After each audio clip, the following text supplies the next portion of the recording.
Welcome to Storytime Digital Media. I'm your host, Megan Fox, and I'm here with Kevin Dujon. And today we are talking about the strangest and worst behaved board member we have ever seen. And we've seen a lot, folks. Roxana Agler is on the Board of Education of the Forest Ridge District 142 School Board.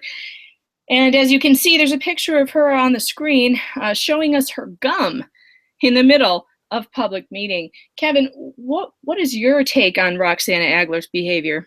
Okay, so I have been following public boards and writing about politics for about 10 years now. And I've been to board meetings all around the state. Megan, you and I covered a story in Orland Park a couple years ago with what I thought was the worst board member ever. Her name was Diane Jennings on the Orland Park Public Library Board. And that woman I thought was just vile. And when you told me that there was a board member out in Oak Forest who was even worse than Diane Jennings, quite frankly, I didn't believe you. I couldn't think that there was anyone who would be worse. And I started hearing from other people too, who said, you have to come out to Oak Forest. You have to see this Forest Ridge Elementary District 142. You have to come to a board meeting, that there was a board member who was just vile. And so I came out, and Megan, I was floored by this woman's behavior. Throughout the whole meeting. Like it. I've never seen anything like it, and we have seen some unprofessional behavior before. This takes the cake. This woman, during the meeting, the whole time, she would be waving and putting gum in her mouth, and then taking the gum out and putting it into a plant and stomping around the room, spinning in her chair like a little preschooler. I've never seen behavior like this.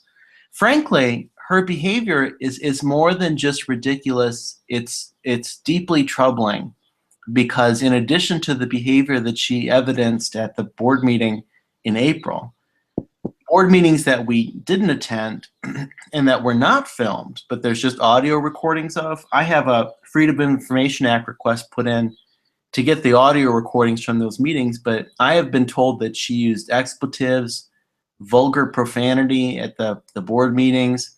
In emails that I have seen already that she has been sending people, Megan, there are some vile, sick things that she has said in these emails, just disturbing. In one email, mind you, this is a sitting board member of a school board, and not just a school board, but an elementary school board.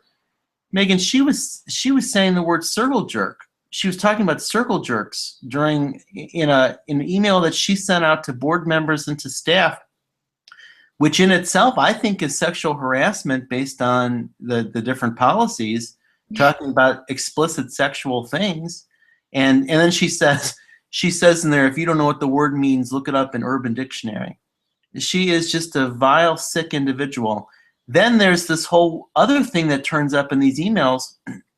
Megan, she is accusing people of talking to dogs. There's some crossing guard that she is obsessed with, and it's like a single white female thing with her and this crossing guard that she's just obsessed with. She accuses this woman. This woman is a grandmother. Her name is Nancy Hullinger. She accuses Nancy Hullinger of getting in a car and talking about her to dogs. And she writes that she went to the police and told the police this. I know, it's on the police report. Do you have a screen grab of her writing with the dog comment? Because that one is really unbelievable. And let me just say, Nancy Hullinger, by the way, is like the nicest lady you'd ever meet. She is clearly, she's been a public servant for many years. She's been involved in the school board, involved in all sorts of community service. She was an alderman. Here's the complaint form that Roxana Agler filled out about Nancy Hullinger. She has a dog in her car all the time that she talks to. This is what she reported to the police. So she went to the police, and she's talking about this woman, Nancy Hullinger, talking to a dog. Yes. Is this the dog you've been talking to? I mean, it's bizarre. And I sat down with Nancy Hellinger. I interviewed her. This poor woman has no idea what it is that she supposedly has done to this woman to make her obsess over her to this extent. She has been harassing Nancy Hellinger for over a year by emails and these police reports, and it's really out of hand. It is really out of hand. She says that Nancy Hellinger is spying on her at McDonald's and sending photographs of her to people. Why anyone would want to take photos of this woman at McDonald's and send them anywhere is beyond me. Well, Megan, don't you know McDonald's? This is new, so maybe you're not up on things, but they have a new marketing slogan that, McDonald's, the place where spies hang out. That's the new slogan this year for 2016. All the spies hang out at McDonald's and then they spy on each other. I'm laughing, but it is kind of sad because this woman may have a mental disorder. She may have a problem, but she clearly has a problem. Neither of us are medical doctors, so we don't know what exactly her problem is. But just a reasonable person can look at her and say that it is not normal for anyone to accuse someone else of talking about you to a dog. That's not normal. It's also not normal to think that the people in McDonald's are spying on you. That's not normal. So you have now two indicators that somebody needs to go to a doctor and talk to the doctor about these feelings that she has, that dogs are talking about her or at least listening while other people talk about her, and that McDonald's is a place where the spies hang out to spy on me. If you feel things like that, you need to talk to someone who has some degrees on their wall in frames from legitimate schools and has a nice, comfortable couch to lie on. I agree. That's what you need to do. I agree. And while, some of this is entertaining, the majority of it is very disturbing and frightening for parents in the district who, can I say, there were children in that meeting where Agler was behaving so terribly and chomping her gum and spitting stuff out and stomping around the room and refusing to vote on anything and taunting the public. And there were children present. She was doing this in front of children. And Megan, like I said, there were children present in that meeting, but look at this email that she's sending. This is the one where she's talking about the circle jerk. So this is her being a board member, and this is from her board email address, sending this to village officials. Paul McDermott, he's the superintendent, and then all these other email addresses up here are board members. This is what she sends to people. Now she was told, now this is interesting because look at how many people are on that to list. She sent this to every member of the board. This is an OMA violation. Board members are not allowed to send group emails to each other discussing board business or anything else that could be considered board business because they are supposed to do that in an open meeting. And she was warned and told not to send these. And she continues to do it. And so I don't know if she has not had proper Open Meetings Act training, or she simply does not listen when people are telling her and attorneys are telling her to stop doing what she's doing, but she's breaking the law in forwarding sending around those emails to the board. And Megan, here's another email that bothers me too. So this one, she sent this from another account. So she sent this from a Yahoo account, not that D142 account. But she's sending it in the capacity of a board member again, and because she's going after this Jim Richmond. Jim Richmond is the village secretary, so he's right under the mayor of Oak Forest. And this is the one that she's aware that people think she's crazy, and then she's talking more about the spying going on at McDonald's. And she's here she's saying that it's a breach of confidentiality and a breach of my civil rights. That people are talking about the weird emails she sends to people. Okay, let's talk about FOIA for a minute because she does not seem to understand what the Freedom of Information Act requires. The Freedom of Information Act is a law in Illinois that allows the public to see any government document from any government official. And when you put in a request to see it, they have to give it to you. There is no saying, oh, it's a violation of my civil rights or whatever, whatever she's saying, she's wrong. Her emails are all public knowledge because she is a publicly elected official. And now that she has sent emails as a publicly elected official from her Yahoo account to Jim Richmond, that account may now become FOIAble as well. Oh yeah, if she's a board member and elected official and she's using some other account to act in the capacity of a public official and send stuff, then all of that is FOIA-able. You know, the Freedom of Information Act is very clear that the public has access to all these documents, and public officials in Illinois really like to fight this. But Megan, I have never seen an elected official as ignorant as this Roxana Agler. And there is no other word for her but ignorant. She is an ignorant individual. I agree. Now look at the screen. What you're looking at right now is a Facebook posting that was put up on a Facebook page called Concerned District 142 Parents. This is a text that a parent got today from Roxana Agler saying, cease and desist from forwarding slander, otherwise you will be culpable for slander and libel yourself in court. Roxana Agler does not know what slander and libel is. First of all, if it's true, Roxana, it's not slander or libel. All the things that you have been filmed doing and on record sending emails are true. And forwarding them around is not slander, it is not libel, it is what you did to yourself by doing it in the first place. And I want to interject here too, because it's just interesting to me that ignorant people that throw around these words, like they think slander is a scary word, so they'll throw it around, but they really don't understand what that means. Slander is something that's spoken. It's not anything that's written. So forwarding around something, by definition, something that's forwarded would be a document, would be something written. So you can't forward slander. You know what I mean? And the other thing is these terms are just used so loosely today that, in my opinion, these people out in the suburbs, they get very afraid of these words. So bullies like this Roxana Agler, I think she knows that this is how to scare someone, to throw these scary sounding words at someone, and that she just counts on people being too afraid to stand up to her and too afraid to say, you don't know what the hell you're talking about, Roxana, that you are ignorant. You are an ignorant person, Roxana, who does not understand what these words mean, but you throw them around as intimidation. And that's the other point I wanted to make too, that this is very interesting, but in Illinois, an elected official, it's actually a felony for an elected official to be intimidating people by using their position.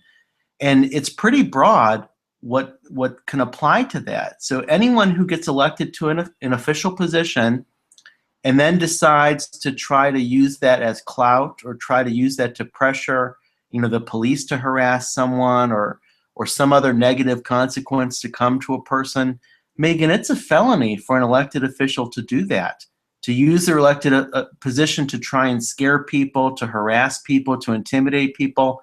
They're not allowed to do that. Yes, it's a class 3 felony, and it's punishable by up to 10 years in prison. It's no joke. So Roxana Agler is putting herself in danger of facing a prison term by doing what she is doing. This is not allowed in Illinois. It is illegal for her to be trying to intimidate the public, intimidate fellow board members by using her elected power to do that. She cannot do that according to the law in Illinois. If she wants to continue down this road, I think she's going to face some pretty serious punishment because what she's doing is not allowable by law. Well, I also, I have a deep concern about what she did back in October of 2015, where she went to the police and she was making a police complaint against the crossing guard. So, she has this beef with the crossing guard or this obsession with her, and then she's taken it to acting as the president of the board, or maybe she was just a board member at the time. She was the president then. Well, I don't know if that's correct. She may have been the vice president in October of 2015. I know in May of 2015, she was the president. Okay. I'm not sure when she became the vice president because in April of 2016, she was removed as vice president. Okay. So that's the part I don't know for sure. But I do know she was a board member as of October of 2015 when she was asking the police to, harass this Nancy Hullinger, the crossing guard. And I also know back in May of 2015, that's when she started going after Nancy and asking that Tim Kristen, he's the deputy police chief. She was emailing him and asking him to have Nancy Hullinger moved. So she wanted him to reassign someone's work duties, and she was throwing her clout around as the president of the board to do that. Yes, and she sent that email 9 days after being installed as the board president. So it was like her first act as the president of the board. That's what she did. Was to go after this crossing guard. Yes. And that's what I think. Either she has crossed the line into it being that felony intimidation statute, or she's right on the edge of it. I really think she did cross over the line, because in that email to Tim Kristen, she makes it clear that she is the board president and she wants this. And Megan, this is the email where she says to him to do this, to reassign Nancy Hullinger's work duties. She then says, "Pretty please," with a cherry on top. So is that how you get Tim Kristen to do your bidding? You give him a cherry? Is that right? Well, he looks like he might like cherries. For all I know, he may be a nice man, but as soon as she did that, he should have looked up that intimidation statute, and he should have written her back and said, you might want to read this, and you may want to rethink what you're sending to the police as an elected official. Well, I'm very concerned about the kind of training that our elected officials in Illinois are getting in the first place, that would allow a person like her to really believe she can act like this. She can't act like this. It is not legal to act the way she's acting. It's not ethical. It's a violation of all sorts of ethical standards. It's not rational, and she also believes that she's living in a different country, because she believes that people here don't have the right to voice their opinions on her behavior. She's an elected official. Rod Blagojevich had reporters camped outside his house for a week, peppering him with questions every time he walked out the door because of his bad behavior. If she thinks that she's somehow exempt to people making comments on her bad behavior, she's wrong. She's living in the wrong country for that. This is not a country where we are punished for speaking out against elected officials. Look at this woman hiding behind her binder in the middle of a public meeting. There was public board business going on while she was distracting the entire room by hiding and playing peekaboo behind her binder. And she thinks we can't talk about this, that she can sue because we're talking about how poorly she behaves. I'm sorry, but this is how she did. This is how she behaved. Yeah, peekaboo. If she didn't want people talking about her behavior, all she had to do was sit there in a professional manner and not make faces at the camera. Well, let's talk about the camera for a second, because there's a problem here. So during the board meeting, Roxana came at the camera, and the camera was very clearly across the room. It just has a nice zoom angle. She went rushing towards it, and you see her hand there with that ring, has a very sharp ring on it. And so she's smacking at a camera lens with that hand that has that sharp ring. That's not appropriate. And any damage to any camera equipment that a board member makes, I think the District 142 is liable for. She should not have done that. And also, from your perspective, you were holding the camera, so you couldn't see because you were looking through the viewfinder, so that was your view. But I saw her grip her fingers around the head of the camera, and she grabbed our camera. That is not allowed. She touched it, and as I said, any damage done to that, which she personally should be responsible for, but also the board should, because this is during an open public meeting. She comes at a camera to put her hand in front of it with that sharp ring on her finger, and the Open Meetings Act does not provide for any of this. The Open Meetings Act does not provide for a board member to come and to block a camera and try to prohibit people from filming. She is not allowed to do that. Like you said, she was cautioned that she's not allowed to send those emails out to everyone that violates the OMA. But interfering with someone's filming, that's a very serious violation of the Open Meetings Act. Yes, the Open Meetings Act does mention very specifically the filming of public meetings. And there is only one exception to the filming of public meetings. It says the public is allowed, or anyone is allowed, it actually says anyone, is allowed to film a public meeting. The only exception is if there were some kind of actual hearing and someone was testifying under oath. That would never happen at a school board meeting. That would only happen like maybe at a City of Chicago meeting, that there could possibly be a hearing of sorts going on. That would never happen. A Board of Elections meeting. A Board of Elections meeting, right. So if there's anything happening under oath, then that cannot be filmed. However, that is the only exception.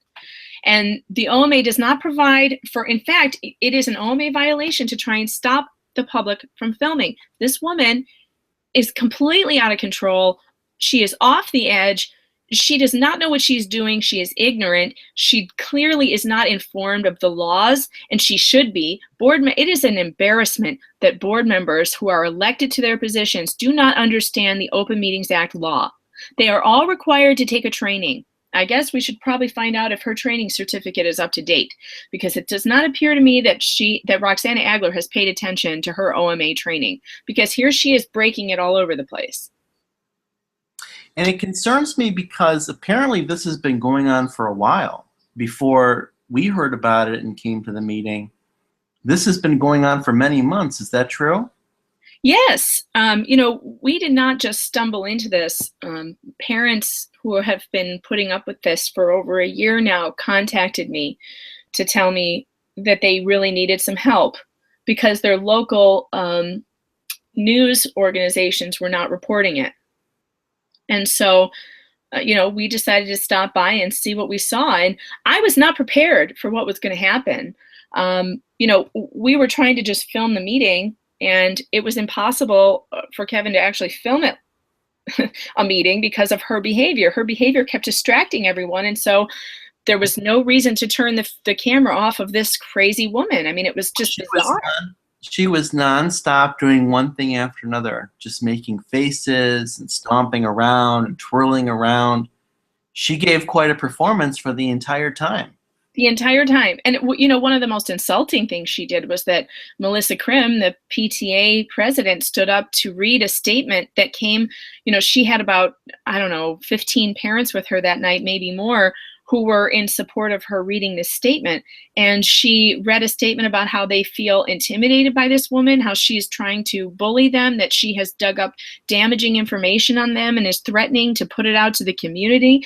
She has been harassing board members for over a year, and they're sick of it. They're tired of it. And while Melissa Krim was reading her statement, this woman was making faces. She was rolling her eyes. She was sarcastically clapping and hooting and hollering. She was making an absolute ass out of herself. Yeah, she was hootie and the blowfishing and doing all kind of faces and weird stuff. She just is a nonstop clown. And the issue with that is it's not even that she's a benign clown. She's a malignant clown because she has malicious intent with this stuff. That's what really troubled me. Is after the meeting we talked to many people, and they were saying that she had been threatening them, that she had been saying that she was going to look people's information up and was going to expose their secrets and come after them. Like, this woman watches too much Desperate Housewives or something. I don't know what her problem is, but it's not normal for an elected official to do things like that. This is what the reality culture has done to our world. It's really destroyed it. All these Real Housewives of Atlanta and Real Housewives of New York and Real Housewives don't behave that way. That's just TV. So, and they're looking for ratings, but it seems like there are this group of people who, especially women, who believe that their lives need more drama, and they think they should behave like those women you see on reality cable shows. And that's exactly how this woman is behaving. And it is bizarre. So do you know anything more about that boxing glove thing? Because that was really interesting to me. I saw a reference to it in some email. Yeah. where she said she brought her Everlast boxing gloves. And to me, it felt that that was threatening, that she was threatening she was going to start punching people. Yeah, she said, I think it was in an email that she referenced that the gloves are now on, or she's putting the gloves on. And then when she came to the next board meeting, she was wearing boxing gloves at the meeting. And this was in an email to her fellow board members. She was, threatening and intimidating them with boxing gloves, and then she shows up wearing boxing gloves to a meeting. Yeah, there's no other way to take that. No. That is a clear sign of intimidation. Because what do you do with boxing gloves? You don't fill them with candy. That's not the purpose of a boxing glove. You don't use them to, make Christmas cards. Boxing gloves are for hitting people. So she came in telegraphing she's going to be hitting people, whether metaphorically or literally. That's just not something that you do. Megan, that reminds me of, remember when Rahm Emanuel was a congressman and he had sent someone a dead fish head, remember? Where he went into someone's office. Yes. He threw a dead fish on their desk, something like that. That's that kind of ham-handed prop and stunt. Normal people don't do that. The people who do things like that are people who have problems. Rahm Emanuel clearly has problems. This woman has problems. You don't do things like this to people. But, you link that to the Real Housewives mentality. I think there is a maliciousness in Chicago politics that comes up here and there, and it's rare to see it in someone at like a school board level. It's more common in someone like Rahm Emanuel that makes it to be mayor of Chicago or like a Chicago alderman. They behave this way, and they think that people are too afraid to ever say anything about it. And my observation is that this bullying on the part of these people, it really does work for a lot of the time, because you said this has been going on for many months and she's been allowed really to continue doing this. Why haven't the other board members put a stop to this is my question. Or is it just that people think there's no way to stop her? I would think at the very least that the board can have a vote and they can censor her. Why don't they censor her? Yeah, they can do that. That is one of their options. They can silence her for the rest of her term. With a majority vote, they can vote to censure, and that means that she would not be allowed to basically speak at all for the remainder of her term. And I think that's something that they should consider doing. Because do you remember, I'm trying to think of other people who have been censured, but I know that Newt Gingrich was. Remember when Newt Gingrich, he had an affair, he did something wrong when he was Speaker of the House? I think they voted to censure him. That's where you really hear it mostly, is when it's a national figure that they vote to censure. Right. That something they have done has been exposed, and then they censure them, but they don't remove them from office. No. Let's talk about that for a second, because we encountered that with the Orland Park Public Library with some terrible board members.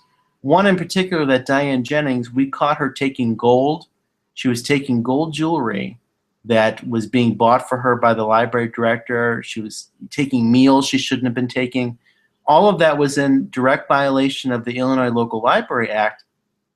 But in Illinois, there's no provisions for recalling or getting rid of these board members. That they have their term in office, and that it appears people believe that there's no way to get rid of them. Another good example is the Wilmington Public Library. There was a guy named Michael Niles that was convicted of child pornography. And the library director there, her name was Maria Meacham, she stated that Illinois has no mechanism for getting rid of a board member, even if they're convicted of child pornography, like that Michael Niles was. And he was the board president. The only way that a board member could be removed from a library board was if they missed 12 months worth of meetings. Yeah, and actually the library board laws are actually worse than this Board of Education laws, because the Board of Education says that a board member may be removed if convicted of a crime. So in that case, if he had been a Board of Education member, he could have been removed.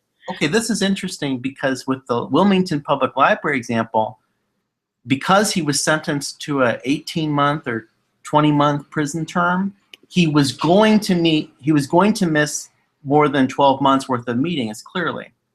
And he was not allowed to call in, teleconference from prison to still stay on the board. So he would have missed those 12 months of meetings.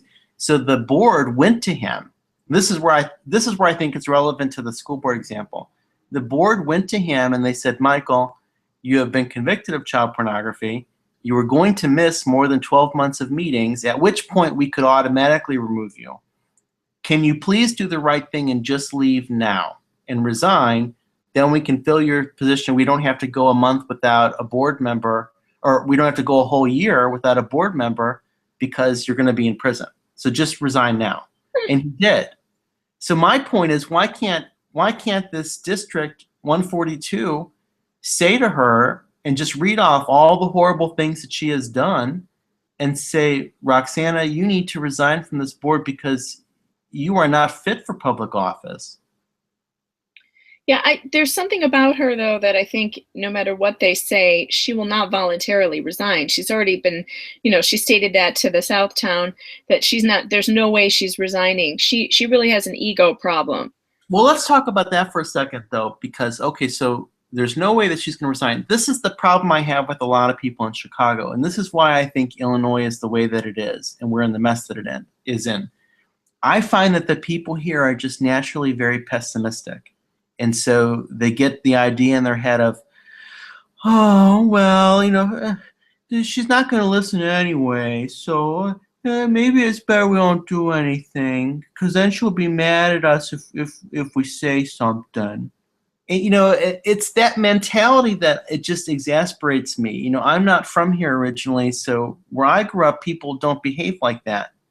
I don't understand why people in the Chicago area are like this. Because nationally, Chicagoans have the reputation of being brassy and big-shouldered and all that kind of stuff. But these little mice that allow someone like this to behave this way month after month, and they're so afraid to say anything to her, I don't understand that. Well, I think that time, regardless of if she'll listen or not, regardless of if she'll resign or not, she needs to be confronted by the other people on the board and told, this is not how we conduct ourselves here, ma'am. Ms. Agler, you are not to behave this way as a board member. This is not acceptable or appropriate and will not be tolerated. And she can choose to stay and not resign or whatever. But my point is, you don't not say it because you have convinced yourself in your head, oh, there's no way she'll ever resign. So let's just not say anything and be little mice. That, to me, is not a winning solution. I think you're misunderstanding what I was saying. I'm saying that she has stated to the press that she will not resign no matter what.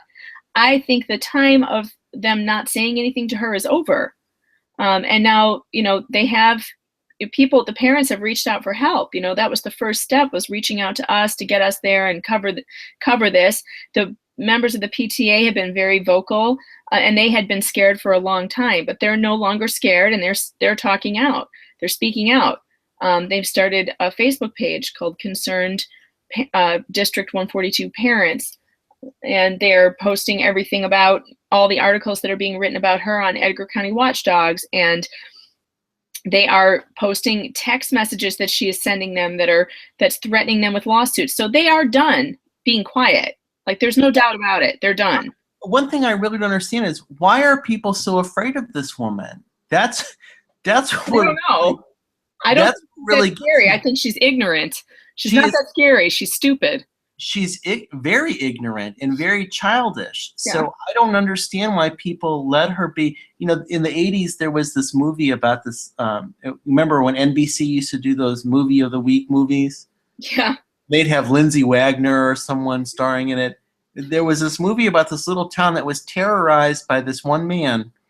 This man just scared all these people in the town. He would come into the general store and take whatever he wanted and leave without paying, and no one would say anything to him. Or he'd go wherever and just take someone's car for the day and bring it back with no gas in it. No one would say anything to him.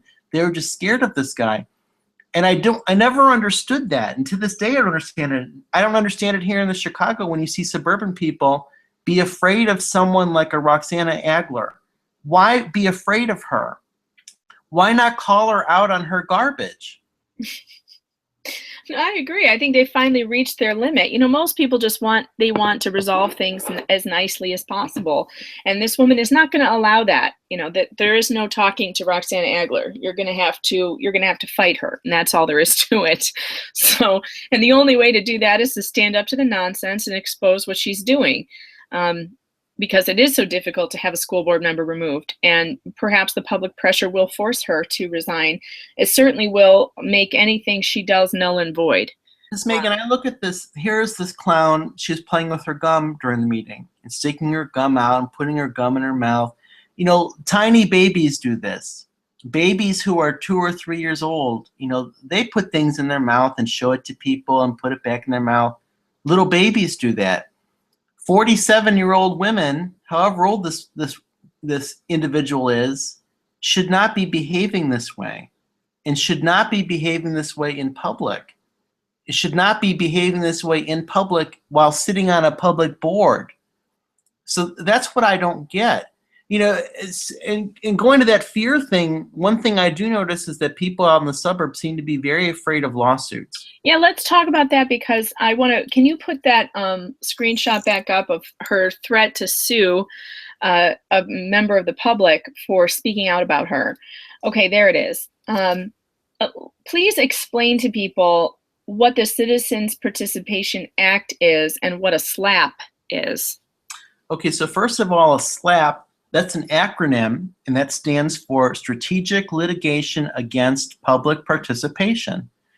There is a really great book, and it's a little dated now because it's from the 1990s, so a lot of things have happened since then, but the basic premises of the book are still sound.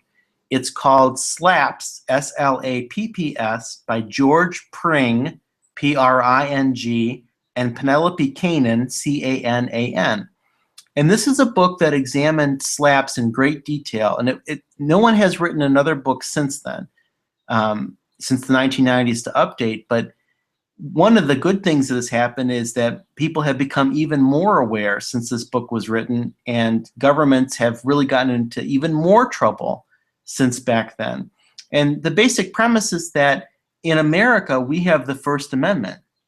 And now typically you hear the First Amendment only used when it's someone saying that someone's allowed to do something really vile, like, you know, have a cross in a urine, or, you know, pornography available.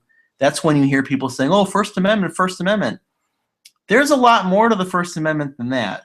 And there's a lot of really good things that's in the First Amendment. And one of them is called the First Amendment right to petition. The First Amendment right to petition is what separates America from Saudi Arabia, or from Turkey, or from Thailand, or Indonesia. You know, these horrible places where if you offend someone in the government, that you could be, you know, dragged off into a hole and never heard from again. And in America, we have our First Amendment right to criticize the government. We have the First Amendment right to lobby and petition the government for change. And, you know, the word petition, that just means going to a board meeting and talking to the elected officials and telling them, you know, that the community does not agree with what they're doing, that they have to stop, that they have to change, or they have to do something else good that the community wants them to do. All of this is protected by the First Amendment. And can I add that petitioning also is starting a Facebook page to change out your school board member that you don't like. And petitioning, you derailed my train of thought there, so I have to pick that up. Sorry. So petitioning involves going to the school board meetings and challenging what these people are doing and saying to them, you know, this is what you have to do right, and to stop doing the things that are bad. And it involves personally criticizing these people when they are doing things that are wrong and calling them out on it. Because this is not Saudi Arabia, where you are not allowed to go before the king and to tell the king that the king has done something wrong. That's not how things work here. And this woman, Roxana Agler, what she's doing is very reminiscent of if you've been following in Germany, there's this man who's the president of Turkey, and he is upset with a comedian that was speaking out against the president of Turkey. And the Turkish president wants this man arrested and wants him to be prosecuted and is threatening all of these legal actions against this comedian. He's just a late night comedian that was criticizing this president of Turkey, and this president of Turkey didn't like that, so he wants the book thrown at this guy. Now, looking at this Roxana Agler, she's just on the school board in a little suburb of Chicago, and she seems to have that kind of mentality where she doesn't know that this is the United States. She doesn't know this is America. She doesn't know that there's the First Amendment right to petition. And so she seems to want to silence that. And so that is what she is doing, is all in that realm of a slap. To me, slap is a broader term than just actually filing a lawsuit against someone, but it's the threatening of filing one. It's the trying to chill free speech in any way. It's the intimidation. And that's the things that she is doing. You know, if she's sending these texts to people telling them that they have to cease and desist, you know, forwarding negative stories about her or speaking about her or reporting on the bad things that she's doing, if she's doing that, she's attempting to chill people's free speech. And as a bully, I think she knows that these people in the suburbs are afraid of things like that. So she is using the magic words to chill people. This is like a freeze spell. So if this was a fairy tale, she has gotten this little book of magic spells, and she just runs through them. And these are the words that she knows are magic words that make people be quiet, that make people run away scared, that make people cower, that make them afraid. And what she's in for is a very rude awakening, because an elected official cannot do any of this. And what happens to an elected official when they file a slap suit? Well, there is the Citizen Protection Act in Illinois called the CPA. And the Citizen Protection Act, it is a law that says that if a slap suit has been filed against a person, so if an elected official like Roxana Agler decides to sue people because they are criticizing her or speaking out against her, the CPA, the Citizen Protection Act, allows those people to then go before a judge and ask for the lawsuit to be dismissed under the CPA. And the point of the CPA is to make it hard for elected officials to use lawsuits as a weapon, because elected officials have the ability to sue people, to scare people so that they don't speak out against them. And if people aren't speaking out against you, then as an elected official, you're allowed to get away with whatever you want to get away with. And so the CPA is meant to prevent that. And what happens to an elected official is, if the judge decides that, yes, this is a slap lawsuit, that elected official has to pay all the legal costs involved. So that elected official is going to have to pay all of the attorney's fees for the people that they sued wrongfully. I believe there's also penalties involved. And I also believe that whatever attorney represented the elected official, that person is subject to the damages as well, that person has a penalty. And I think even people have lost their law licenses when they have filed these slap lawsuits on behalf of an elected official. I think that they are no longer allowed to practice law in some cases, because after the dust settles on the slap, there are Rule 11 motions, and there are wrongful persecution and wrongful prosecution motions. So there's a lot of stuff that can be set in motion when an elected official tries to target people to chill them. Well, this particular woman has really gone off the deep end, and she needs to stop right now, because there are going to be consequences for her if she continues this. Consequences under the law. There should be, yes, indeed, because this should not be allowed. This is really sick what she does. So she gets on the board, and then she thinks that she can use the board to just pursue her own little weird agendas. And the part of it that still makes no sense to me is, I don't understand what this crossing guard did to her, or if it's just a matter of, I am powerful now because I'm on the board, and I want to do something to someone. And is it just so then she focused on that crossing guard as someone to do something to? It's hard to understand. I've talked to at least a dozen people, and none of them have any idea why she's so focused on Nancy Hollinger. Like, no one has anything but good things to say about this woman.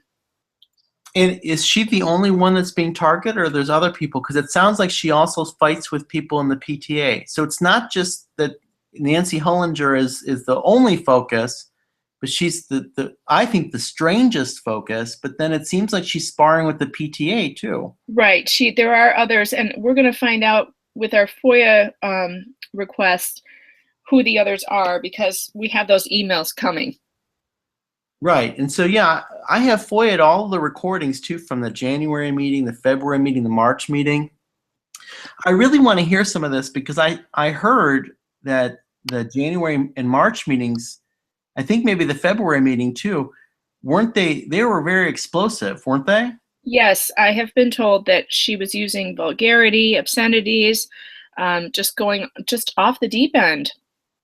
So we will be getting those recordings very soon. I think the due date is this week, and we will definitely bring them to you as soon as we have them, because everything that is FOIA-able is to be distributed to the public, and that's what FOIA is for.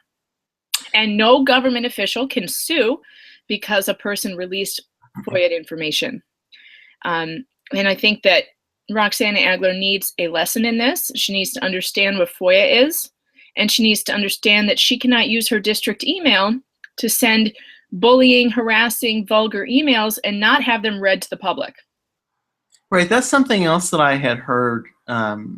Somebody had told me that she was making threats, and she was saying that she wanted to actually get the village or the village or the board or someone to start suing people that put in FOIA requests, because she didn't want FOIA requests to be made about her emails, that she said that her emails were confidential and that shouldn't be released. And that just doesn't make any sense, because any emails that a board member is sending about board business, that's all public documents.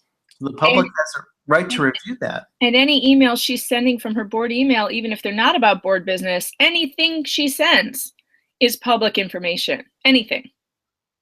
There's also an interesting issue too that's beyond, the Open Meetings Act, because so far we've only really been talking about the Open Meetings Act, but we also did touch on the U.S. Constitution and the Bill of Rights with the right to petition. But there's also the freedom of the press too, which is another overarching issue that, she appears to think that she can also sue people who are reporting on her antics and sue them to try to get them to stop or to silence them. So that's another First Amendment civil rights violation, that as a board member she would be trying to interfere with the freedom of the press.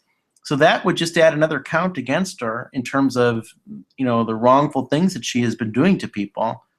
So that's something else that is there too. But the major thing is just the constant Open Meetings Act violations, which is absolutely ridiculous. I would really think, circling back again to the board, when she behaves this way, I don't know why she's not ejected from the meeting, because I would think that the board should have the power to do that. If the board is trying to conduct a meeting and she is disrupting it with her antics, I wonder why the board doesn't vote to declare the meeting adjourned because of disruption, or the meeting in recess because of her, interruptions and disruptions. I wonder why that's not being done.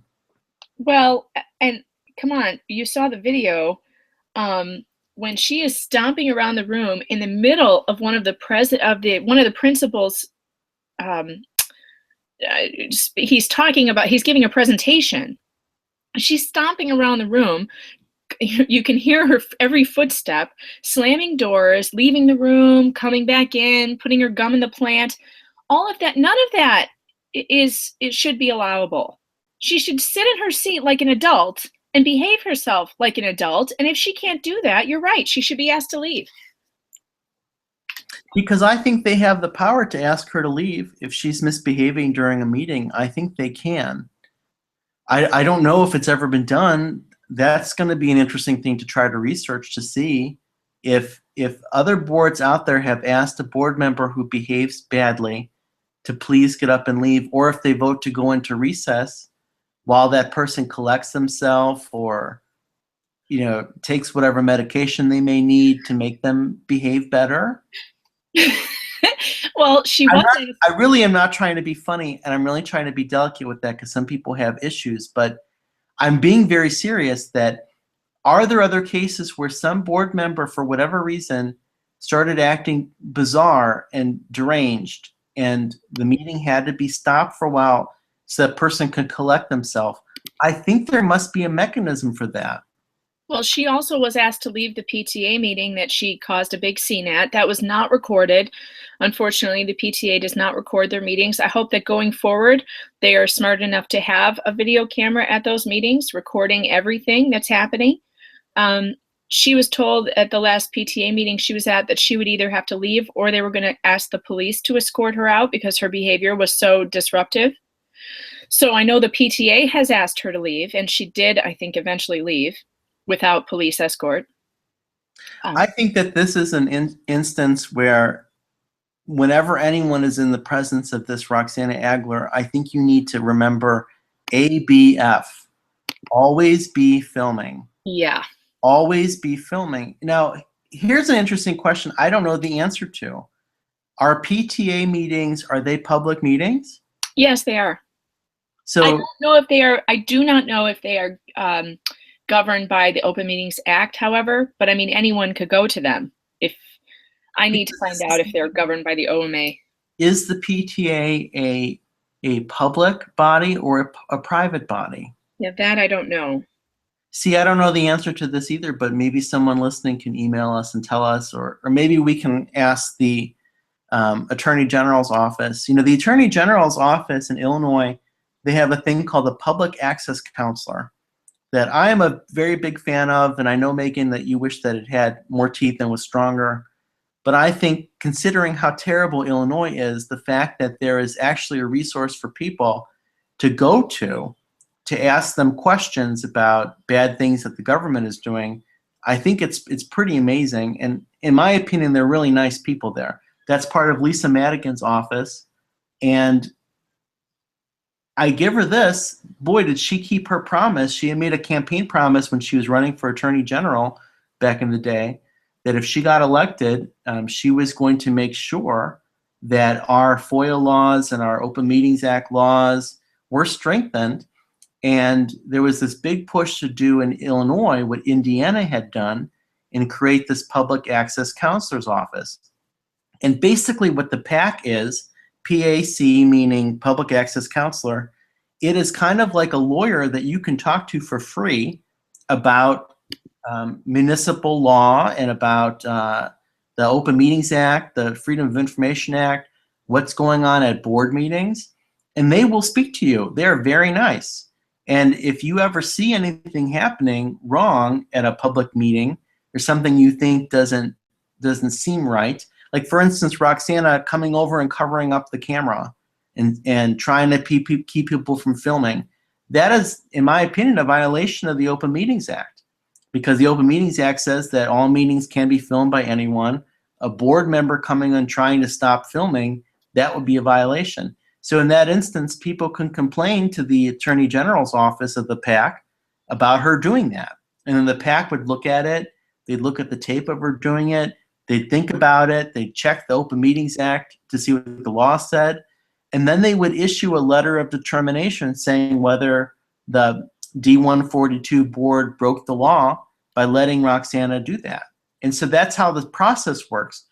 So most states don't have anything like this. In most states, if you think that the government has broken the law, you have to just go and sue them. You have to go either represent yourself pro se and sue them in chancery court, or you'd have to hire an attorney to do that for you. But in Illinois, there's this other option. And sometimes it's an effective option, and sometimes it's not as effective as you'd want it to be. But I really like that it's there. And I really agree like with you. I think they're very useful, and I think they're very good to deal with. I've actually had nothing but good experiences with Lisa Madigan's office. So I mean, while I wish that the Attorney General would do more for repeat offenders and like really make the state's attorney go after them, I do see the usefulness of the public access counselor, and we've had nothing but good things from that office, and people who seem to care about what's happening to the public in these public meetings. So I agree with you on that one. I mean, they are They are very good to work with. I give Lisa Madigan all the kudos in the world for actually doing that and for making that office and making them available to the public. They're Now, very responsive. It gives you an outlet and someone to in authority to go to when these sorts of things are happening, and that is invaluable. I totally agree with that. now the thing I do agree with you on is, and it is the criticism that I do lob at Lisa Madigan and the PAC office and also the state's attorney, is that the Open Meetings Act does say that it is a Class C misdemeanor when boards willfully violate the OMA. And it appears that that is never enforced, that the state's attorney never goes after elected officials that break the law, that Lisa Madigan's office doesn't go after them either. And I've been informed that she is able to do that, but she chooses not to. Anita Alvarez chose not to do that. So I hope when Kim Foxx gets in office, I hope that she changes that precedent and she starts going after people who break the OMA. I know the Better Government Association, they have been on attorney or Anita Alvarez's case for the last couple of years about that. And they've wondered why Lisa Madigan doesn't enforce the OMA's misdemeanor provision. Because when board members willfully violate the law, and they're especially repeat offenders, they should be held criminally responsible for that. Yes, they should be. And the way I look at it is this, when you or I break a law that is a misdemeanor, like a traffic violation, let's say, if I were to run a red light and the red light camera were to catch me, I have to pay that $300 fine. There is no option for me to not pay that fine. I pay the fine or I get my license taken away. That's the punishment for running a red light in Illinois. The law, and it's because the law says so. The law also says that breaking the OMA is a Class C misdemeanor, which is the same as like in a public what do they call it? It's like causing a fight in public or something. It's the same sort of thing that you would be arrested for, and you get up to 30 days in jail. Well, why is it that the public officials aren't held to that same standard that we are held to? Because if you commit a Class C misdemeanor out on the street, disorderly conduct, they're going to lock you up for the 30 days, or you're going to go in front of a judge and have to plead your case. In the Better Government Association did a very exhaustive research project and found that Anita Alvarez has never, ever gone after a public official for breaking the OMA, but they break it all the time, every day. The Office of the Public Access Counselor gets up to 3,000 complaints a month, per month, of these public boards breaking the Open Meetings Act. It is time, the time is now to give them actual consequences, make them pay the fine that the law says they should have to pay, up to $5,000 and up to 30 days in jail. The first time a school board member is sent to the slammer for breaking the OMA is the last time it will happen going forward. And Megan, quite frankly, I think if they just started enforcing this, that there would be a huge drop off in the amount of times that the OMA is broken. Absolutely. I think if board members got a thing in their email one day from their attorneys saying, oh my God, you never will believe what happened to this school board member. She got hauled, oh boy, she had been breaking the OMA and they nailed her and they applied the Class C misdemeanor statute against her and she's going to jail and she has to pay all this money now. So you better stop what you're doing. Megan, I think that would cause an extinction level event in terms of OMA violations because people would finally start to respect the OMA. And these public officials would think, I don't want to end up like so-and-so that had the book thrown at them. Right. And unfortunately, it's just more example of how elected officials are treated in Illinois like they are superior to private citizens. Private citizens are never given a pass for committing Class C misdemeanors. Private citizens are arrested and booked and charged and put in front of a judge. The same should go for our elected officials because they are no better than us. They are the same. We are the boss of them, and we have laws that we need to adhere to. And if you are not, I believe that there's an argument to be made that if the state is not prosecuting all laws equally, then no laws matter. It's exactly right. And we're almost out of time here. So what do you think will happen next with this Roxana Agler? I do not expect her to change her behavior. I expect her behavior to get worse because she is truly ignorant. She does not know the law. She does not know what a slap is. She doesn't know what the Citizen Participation Act says. And I expect her to do more to harm herself. And so I look forward to it because we may never see another board member as out of control as this one. Well, everyone stay tuned and we'll keep watching, keep reporting on her. Yes, we will. Thanks for listening. This has been Storytime Digital Media, and you have a blessed day.